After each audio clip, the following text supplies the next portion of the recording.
Let's continue. Any questions from the homework?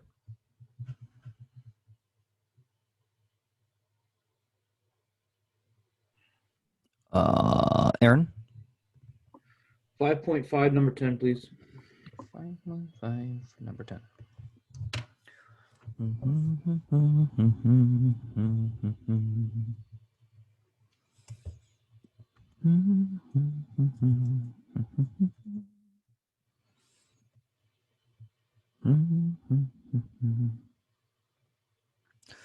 Integration of cotangent x.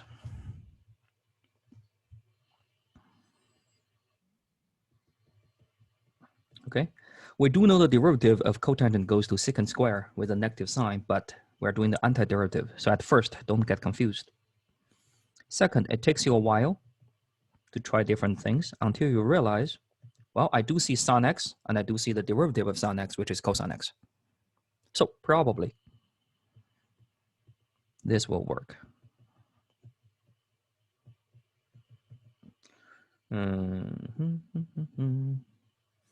So the whole thing becomes 1 over u times cosine x, which is du over dx, times dx. They cancel.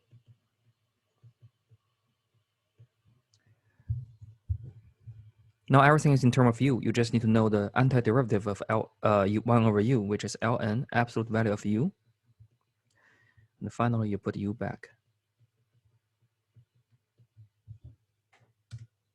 Okay. Be careful, when you do the antiderivative of 1 over x, you should receive ln, the absolute value of x. Okay, not just ln x.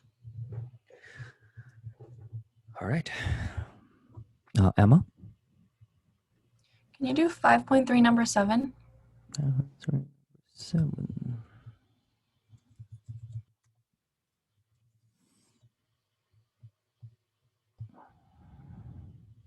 7. Integration of this, yes.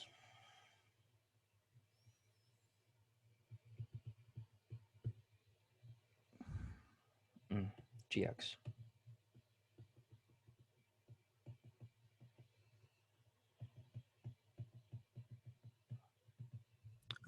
Yes, okay. So the first thing is, of course, let hx equal this. And then we realize, okay, the derivative of hx is going to be, just replace everything. Now we want to start from this and take a variation of this. Well, gx is going to be this, which is basically this.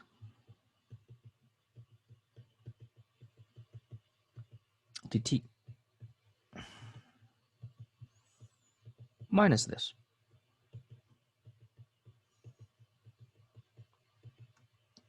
Which is hx squared minus hx.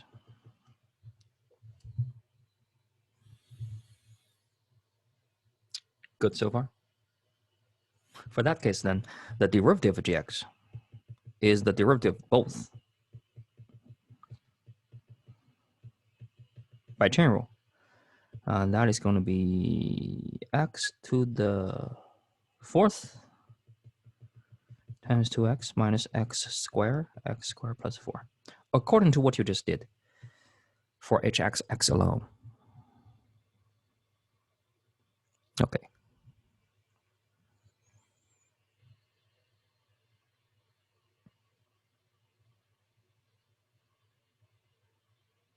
All right, Julia? I don't have a thing for web work. I was just wondering if maybe you could post the notes from Tuesday and yesterday. I didn't do that. Okay, yeah. I will write a reminder here, but just in case I didn't do it, can you send me a reminder probably around 5? Just say Dr. Chen post the videos and lectures online. Yeah, I can do that. All right, thank you. I should be able to remember. I'm getting old. I forget things, you know. Especially after you have a kid. Seriously, don't have kids. Never, ever have kids. They kill you biologically. Okay.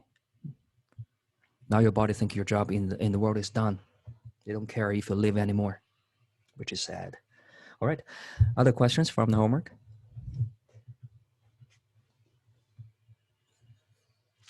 Let's continue. 6.2. Volume. Number one, we did volume by revolution. We take something, we rotate it with respect to some axis. Then we have something like that. We say, well, you just cut it. You cut it into each piece. Then what you do is you just sum a lot of disks together, which is pi r square. And eventually this one leads to the integration,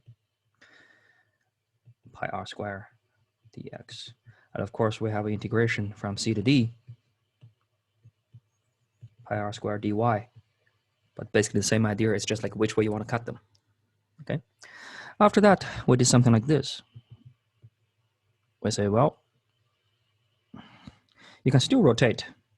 But then this time, after every rotation, you receive something like this.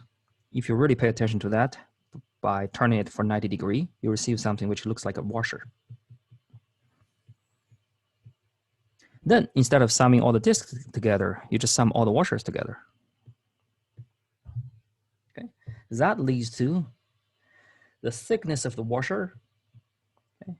Of course, the one in the middle should be the size of the ring, which is nothing but the bigger circle minus the smaller circle. Okay, so we have that done. And then, of course, we have the CD part. If you want to do it in dy. Actually, every formula I write down, we always have two versions. One in terms of x, one in terms of dy. And then we promised you guys that we would do the donuts this time. So let's start with that. I checked with the other class. They also understand the difference between donuts and bagel are one is fried and the other one is boiled. But they also mentioned that bagel is in general denser in their dough. Okay. And the third thing is not scientific, but some of them propose that, bagel with cheese is way better than donuts. I never tried one before, so I don't know. It's up to you guys. Donuts. Can you imagine how you can generate a donut by taking something and rotate? It's a circle, right? And then you take a revolution. Okay. For simplicity, let's take a simple circle. At 3 with radius 1, we'll take that, we'll rotate.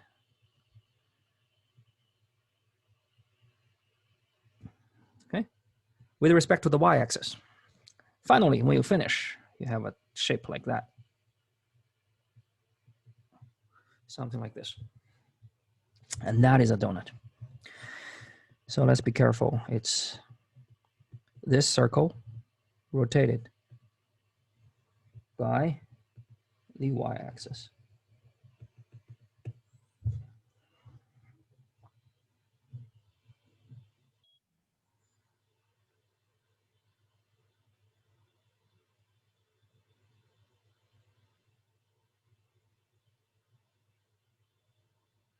Okay. One of you guys actually asked me about a question that is, does it matter if you rotate counterclockwise or clockwise?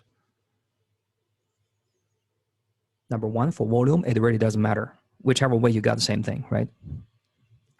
However, in advanced math and physics, sometimes, just like when we have areas, we can have a positive area and a negative area. Negative area doesn't mean there is no area. It means you have an area in a different orientation. Sounds good? So later, maybe you will see some positive volume and a negative volume, just as when you try to see positive area and the negative area, they may cancel each other. So by then, counterclockwise and clockwise does give you different orientations in terms of volume. Okay, but for now, we just care about the absolute value. So we will treat them as the same. All right. Number one is try to cut it. Okay, remember you have two ways of cutting. One way to cut it is actually like this. If you cut that, you will have a stick rotated around. It's not going to look like a washer. It's more like the wall of the surface of a cylinder, right? So if you cut things horizontally, what's going to happen? You're going to take a stick and you rotate it around. That is going to be the washer you're looking for. So if you're looking for the size of the donut, you should cut it in the bagel way. Nobody cut bagel in this way, right? They always do it horizontally. So, and there's a science behind that. You cut things in this way. That's where the washer is. With that in mind, let's set it up. Number one, it should be dy, because you cut everything this way. The thickness is actually in the y direction. If it's dy, you should go from the starting and ending point of the y. So you start from here, you end here. That's from -1 to 1. Okay. Finally, what you want to put in the middle will be the washer, a pi r square minus a pi r square. Now let's draw clearly what the washer is. If the thing is here, if it's this piece, you have a washer. Moreover, the bigger r go from all the way to here. And the small r goes all the way from here to here. And that's how you get the washer. Can you see that? All right. All we need is what? Is the x value on the circle and the other x value on the circle. Right? For the same y. To differentiate it between these two, I will call the smaller one x1 and the other one x2. And can you do that from this formula? The answer is yes.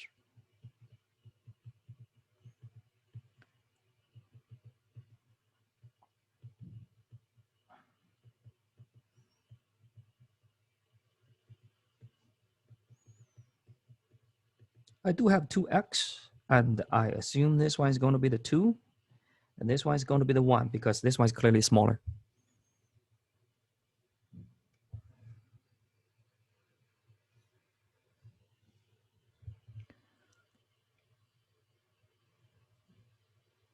Okay, so the bigger one,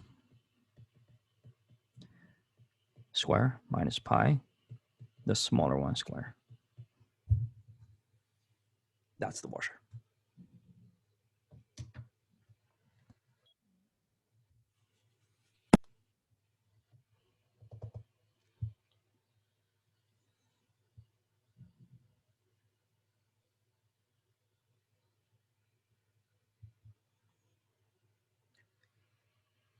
Is the idea clear?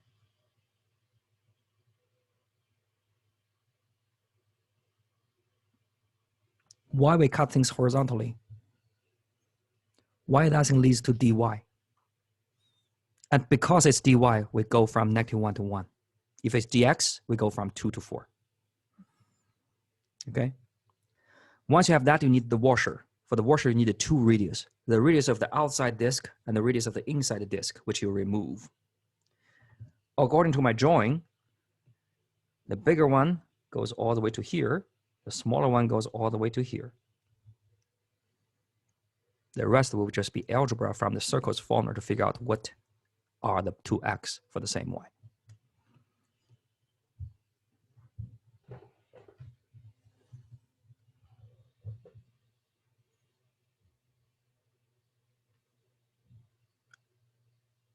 Any questions?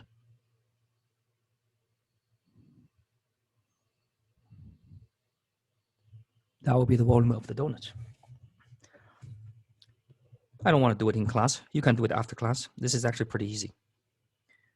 Even though you have a square root, you have a plus, you have a minus, they cancel out, okay, leaving you only the square terms. If you want, go ahead and try to figure out how big the size of this donut is. And if you want, you can actually figure out a general formula for all donuts.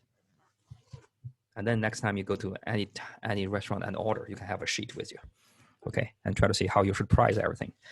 If they charge you double price for some bigger donuts with a bigger radius, is it really worth it? Do you really get double the volume? Okay, or actually, are they trying to fool you? Okay. Sounds good. Do you guys do those kind of things in your mind? Like if you order like I don't know, a half half a 8-inch pizza and a slice of, how many slices? 1/8 slice of a 12-inch. Which one is bigger? Am I the only one who actually does the calculation there? Okay, and then you need to, if they sell it for the same price, definitely you got a better deal if you go to the other one. Okay, definitely one is bigger. It's very rare they're going to be the same. So once you know mathematics, you better use it. You know, it's not just for classes. Another interesting thing I do is actually, I don't know if I talk about it in class, that is I buy some rental properties. And you know, when you buy houses, there are so many variables you have. You have the square footage, right? You have all those kind of things. So what I did is actually I built an algorithm which can predict the housing price. I think I showed in class, right? Using regression. And then I actually use that thing to guide my purchase of houses. And I use that thing to buy my first rental property from Craigslist. And basically what I did is actually every day at 5 o'clock, I scrape the data from the Craigslist, put the data into my algorithm, and then let the algorithm predict some price.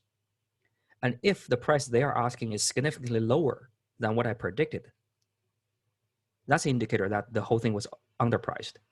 So that means it may be a good deal. Okay, so I do that. I automated the whole process. And once that thing hit a certain threshold every day, they just send me a text. So before I probably just go on Craigslist every day, maybe every hour, to just search for everything. And then probably I surf through 200 properties per week.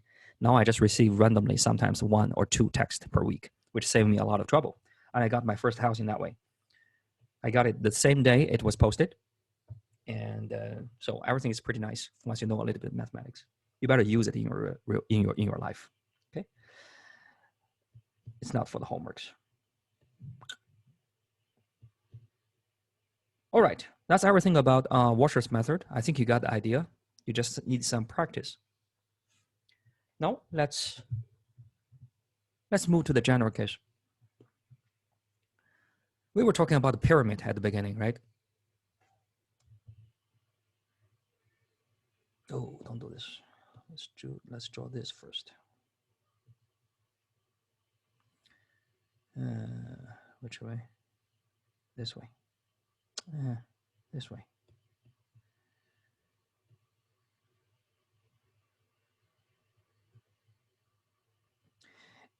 Is this one a volume of revolution? You cannot generate it by rotating, right? You need something round. This is not round. So you cannot use everything we did before. You cannot use the disk method. You cannot use the Washer's method. But what can you use? Now, if you go back to all the methods we just introduced, there is only one major idea. That is you cut things into pieces, right? You cut them into pieces and then you sum them together. Finally, you let n goes to infinity. This one becomes integration. That's actually the spirit of what we have done so far. It's just for volume of revolution, the one in the middle happens to become a nice shape, which is a circle. But it doesn't have to be. Make sense so far? Can you think of a way of finding the area of the volume of a pyramid? You just cut it, slice by slice, and then what do? Instead of a disk, instead of a washer, what do? You sum a rectangle together. You have a lot of rectangles in the middle, right? If it's a nice pyramid, you have a square in the middle. You just sum all these things together. Can it be triangles? Of course, you just sum all of them together. Sounds good? Okay. Or, which I don't recommend, but you can cut them into these pieces.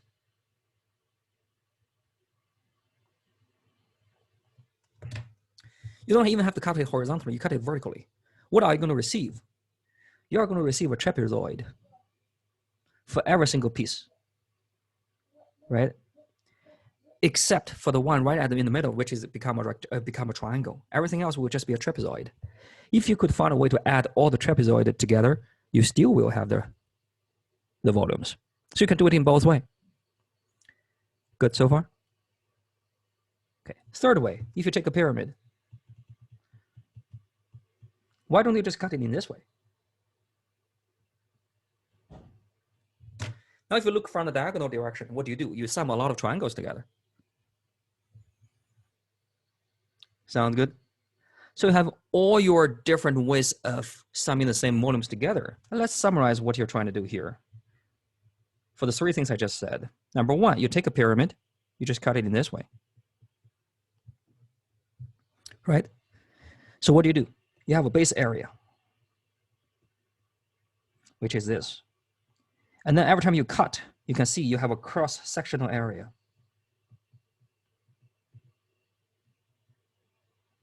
Which is a rectangle. As you go higher and higher, the rectangle becomes smaller and smaller and smaller because the base is the biggest. Right? You sum all of them together, you get the volume. Sounds good? The second way, you take your base area to be a thing like this. You cut it. Then you are going to receive a trapezoid for each piece you cut. Right? Sum them together, you got the pyramid. Number three, you can take this rectangle, this square actually, but you order them like this, and then you start to cut pieces like this. Good so far? Once you do that, you will receive a lot of triangles as your cross-sectional area. Okay? All these three ways goes to the same volume. So it's really just a matter of how do you want to cut and how do you want to do the integration. Sounds good? Okay, from now on, for any object you see, hopefully you start to visualize them into two different things. Number one, what is the base area? That is the one that I want to cut. Okay. Second, every time I cut, I got a piece, right? The shape of that piece will vary depending on objects. I call that thing the cross-sectional region or cross-sectional area. Still okay? So all you need to do is scan through the base area and sum all these cross-sectional areas together by integration. That's the idea. Sounds good. Let's try some examples. Let's try the pyramid. Which way do I want to do it? Let's do the triangle one. Okay, so find the volume with of a pyramid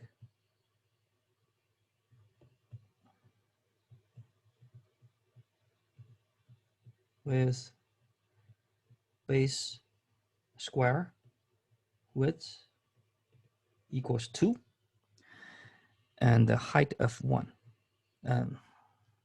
2, a height of 2. Let's use 1. So it's a fat, short pyramid like this. Okay.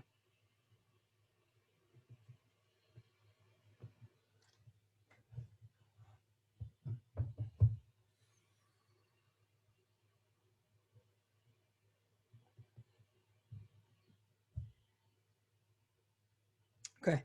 Remember, there are multiple ways you can do this. I picked one, so I take the base area to be a triangle.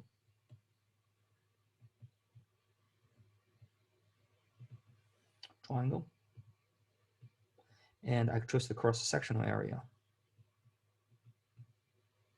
to be the square. And I'm going to cut this way.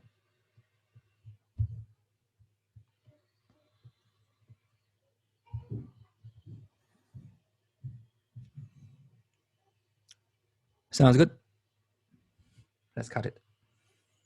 Okay. The volume equals dx or dy? The thickness. dy.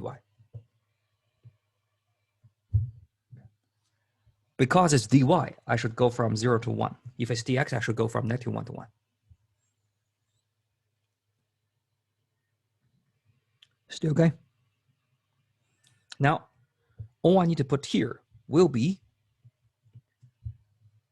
the area of the square. Then times dy, it will be the volume of the thin, very thin cube. Still okay?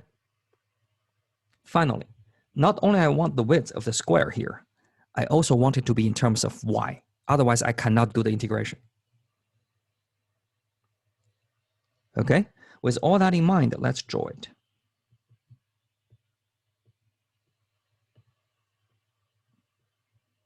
For this very particular rectangle, this is y. And what you want is you want to figure out how long this is, because I'm going to use that thing to put in here to be my rectangle size. The rest will just be triangles. So let me name this one to be A. I want to put A here. Use everything you can. Geometry, algebra, whatever you can. Can you do it? Similar triangle. A over 2 equals 1 minus y over 1, which is this. Let me just draw the y triangle, a similar triangle. A over 2, okay, equals 1 minus y over 1, according to similar triangles.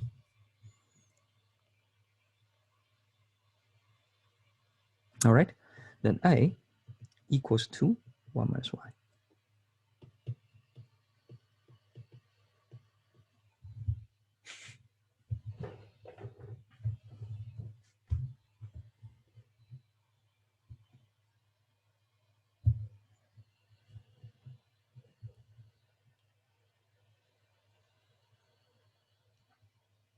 That's it. That's the setup.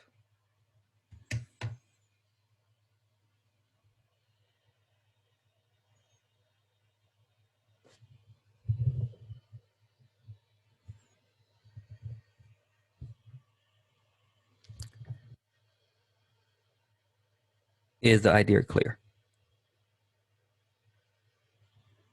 I would say everything will be standard and easy, except for this. That can be anything, depending on what kind of shape you have, right? But everything before that is how to cut will determine dy or dx. Once you determine that, you know the starting and ending points, okay? You know the formula of the shape. Everything should be good.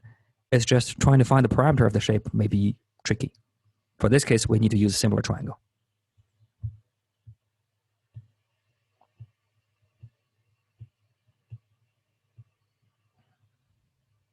Aaron.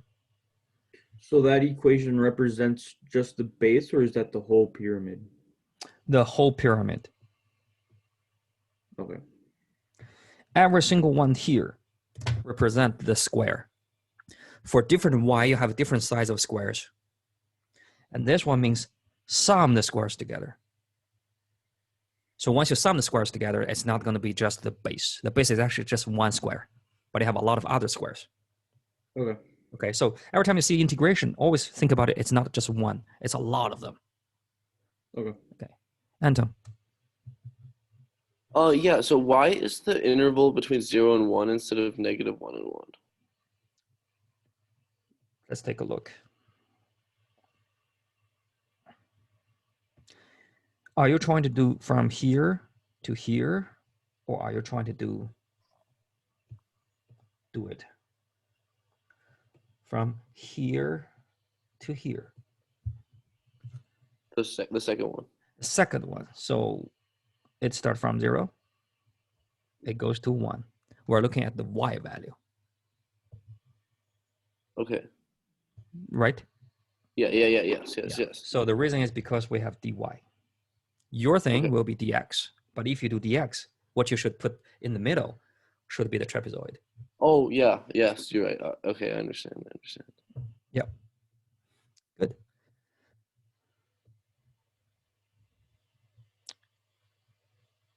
All right. I think the idea is easy. There's no way we can practice for the one in the middle. We just need to see cases by cases. So I will give you one exercise. You can try by yourself. Let's take the base area to be a circle with radius 1. Let's take the cross-sectional area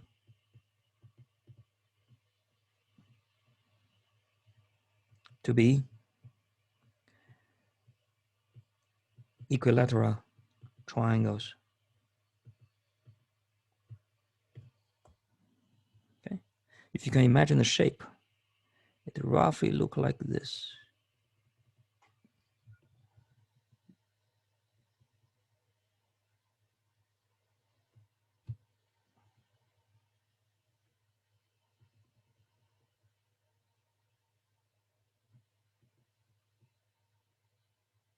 And you have a lot of those kind of triangles put in together. So you can imagine the shape roughly, right?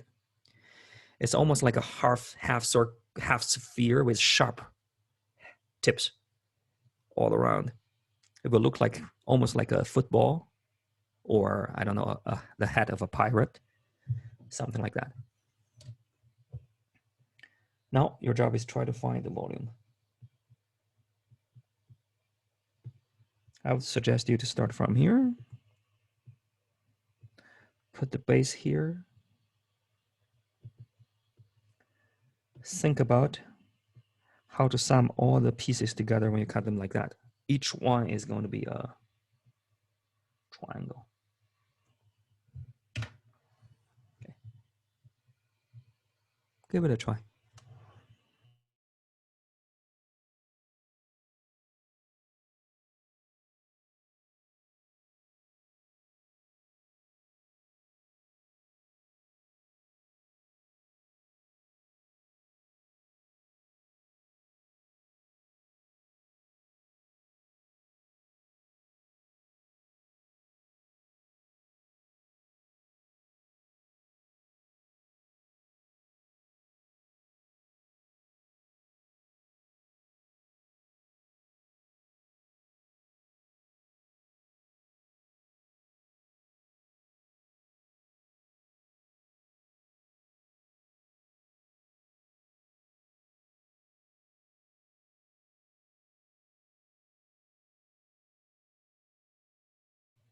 Okay, here is a picture made by, here's actually the actual object made by some other people. Okay, it's not the ideal case. Ideal case, you should have infinite many triangles. Okay, this one I probably have 20, but roughly it's the idea.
feel free to check the steps and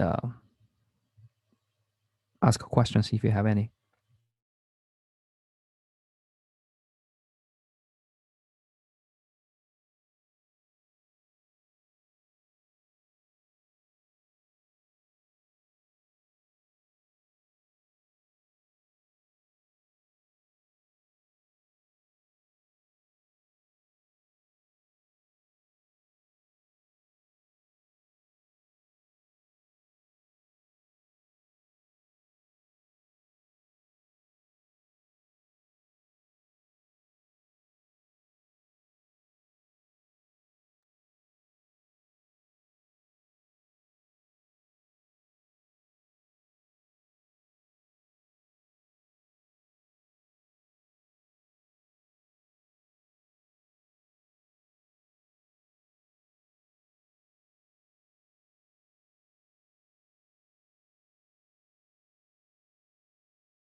All right. For understanding, you just need to know up to this step.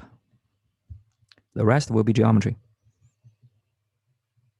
Okay. So you do need all the tools to do this in real life. Of course, in the exam, I won't test you on something this complicated, but you should be confident that given enough time, you will be able to work it out.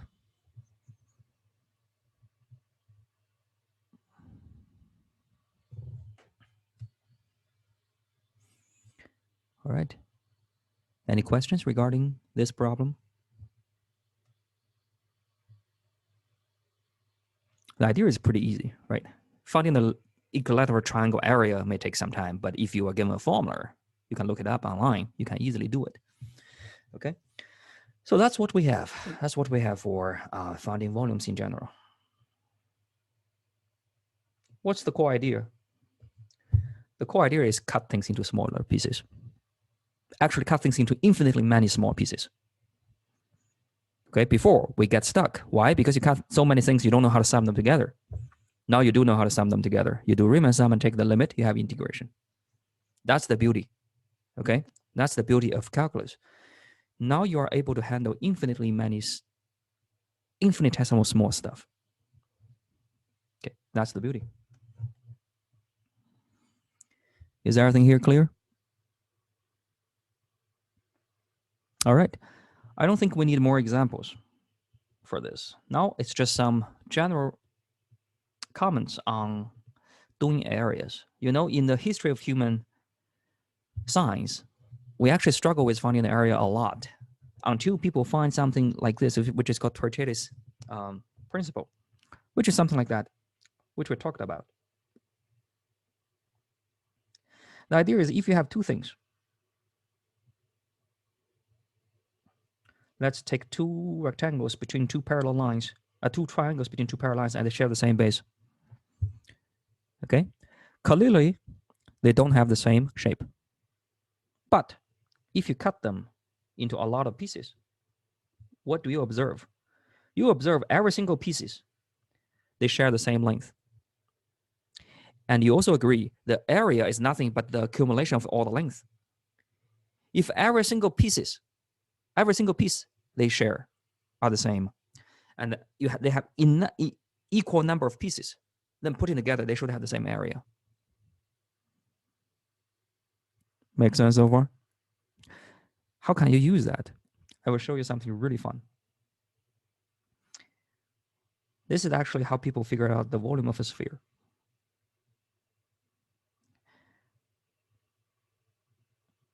This is the half sphere, all right?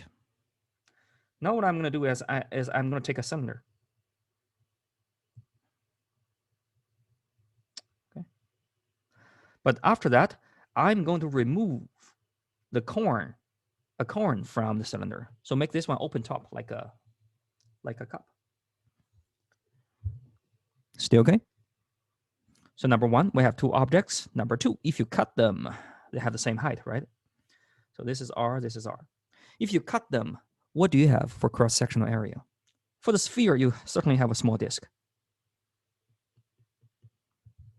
Sounds good? For the one on the right, the weird shape, certainly you have a washer. Because the one in the middle is moved out from the cone. Still okay? Now let's look at the formula. Okay, let's assume the height here is h from the base. Okay, so what's the area of this ring? It's going to be pi r square minus pi this square, which is a smaller circle, right? But you know it's 45 degrees. So if this is h, this is going to be h. So this is pi r square minus pi h square.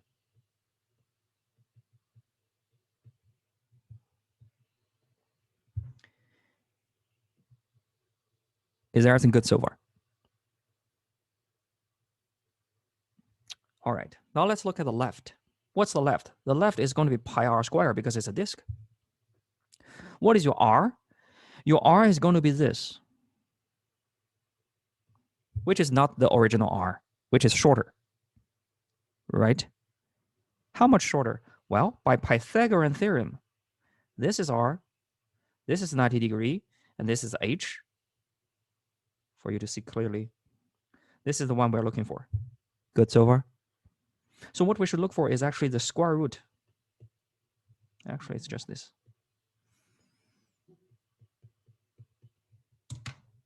Which stands for the new radius, the small radius. Squared.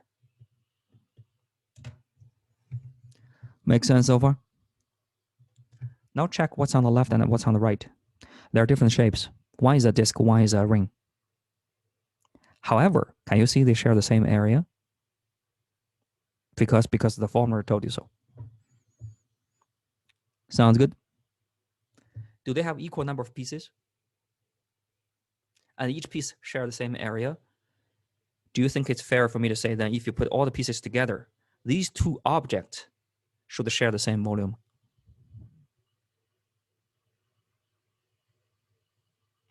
Right? Not equal number of pieces. Each piece, they have the same area, even though they look different, the size are the same.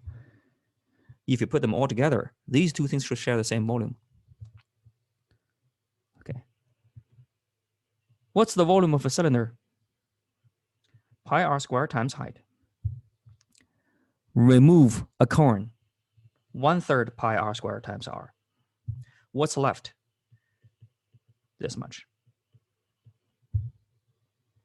What did I use? I used the formula of a cone. I used the formula of a cylinder, nothing more. Right? But now by the analysis I just did, this one should equals half a sphere. Why? Because of all the analysis I did, the half sphere have exactly the same volume as this one. Sounds good? In this way, I just figured out half sphere is 2/3 pi r cubed. What about a whole sphere? I just did the volume of a sphere from the volume of a cylinder and the cone, of course.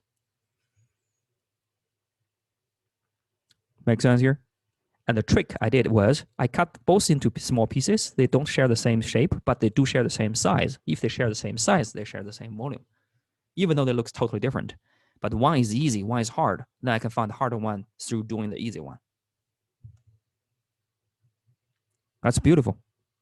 If you think about it, it's beautiful. Any weird shape, if you can prove it's the same as a square, then you put the square together, they share the same volume. Then finding other areas is the same as finding the area of a cube, the volume of the cube. Okay, that's beautiful. And we find a lot of areas in this way. That is just cut things into pieces. Then I don't remember if we went over this. Then you face a fundamental challenge.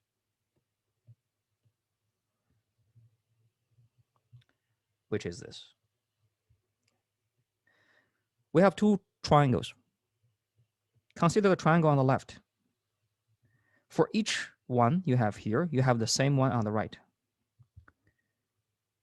Good so far? You have a line, I have a line, same length. You have a line here, I have a same line. You have a line here, you have the same line. Good so far? For every single line you have here, I have another pair, another twin in the other triangle. Now, if you put all the pieces together, every single thing shares the same length. Don't you think the both things should share the same area? Should be, right? But clearly they don't share the same area. The right triangle is bigger. The left one is smaller. So you think the ideas we had just make sense, but then for this, I showed you it doesn't make sense. So what's wrong? So somehow, even these two things, okay, they're both line, right? A line is supposed to not have any width. Still okay? But this one is wider.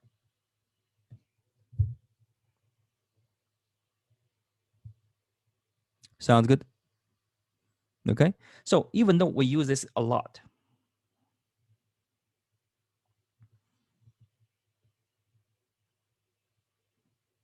what's the volume of revolution? You just sum all the circle together. Why? Because each cross-sectional is circle. Makes sense to everybody? Okay, but be careful with what I did. I always use the disk. What's the difference between a circle and a disk? A circle is 2-dimensional. It only has area. It has 0 volume. Good so far? A disk, however, a disk is a 3-dimensional thing which has a volume. No matter how thin it is not the same as an area. It's still a volume. Good so far? So what we're dealing with here is actually we don't have a circle, but we have some disk with 0 thickness. Right? Okay, now can you see the difference between these two? A circle is different from a disk with 0 thickness. One is 2D, one is 3-dimensional. That's why whenever you do something like that, you put a circle here, this dx is essential. Why? This is the thickness.